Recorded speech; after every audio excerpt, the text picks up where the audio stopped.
You want Gronk to go to Tampa, don't you? So bad.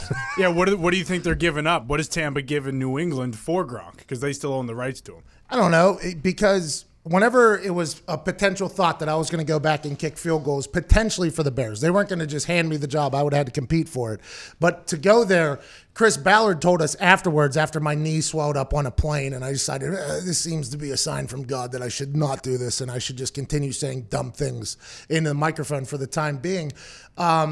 Whenever we had a conversation with Chris Ballard a couple months after that was all kind of unfolding, he said, I heard that you were potentially coming back, and I want to let you know they would have had to trade something pretty important to get you up there. And I'm like, really? You would have done? He said, what are you talking about?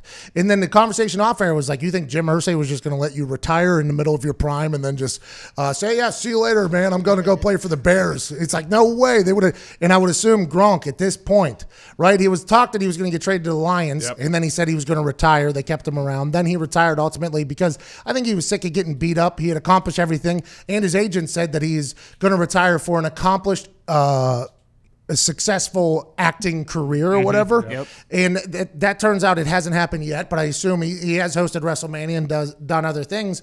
But if Tom Brady is out there recruiting, hitting the phones and saying, hey, Gronk, let's go ahead and make another run with this thing down here in Tampa Bay. He was in Orlando, obviously, for the WrestleMania. I'm sure that's a quick little drive. Tom's got St. Petersburg. He's living down there. Gronk could be playing catch with him down there, doing that tiger dance. I mean, is Gronk going to be a Tampa Bay Buccaneer? Is that what Jake Glazer's going to break? Is Greg Olsen going into the booth with Fox to be their number 2 team? Or is the draft potentially going to be rattled by somebody trading up? Who knows? On a show we've never heard of, Fox Football Now, tomorrow night, Jay Glazer's breaking big news.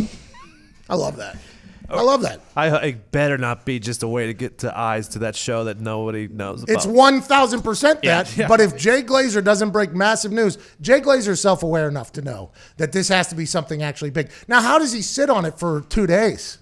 How does he sit on it for 2 days? Because there's other insiders, by the way. According to my sources, Jay Glazer's news he was going to break, I'm breaking right now. That's like what Schefter would do, let alone Rappaport if it's in the NFL world. I would assume that these commissioners that the president has news team assembled to put sports back together, I assume they potentially have information. Jay Glazer's rolling the dice here in the insider game to sit on this for a day and a half, but I respect it. I like that he gave us something to talk about. I can't wait to see what it is.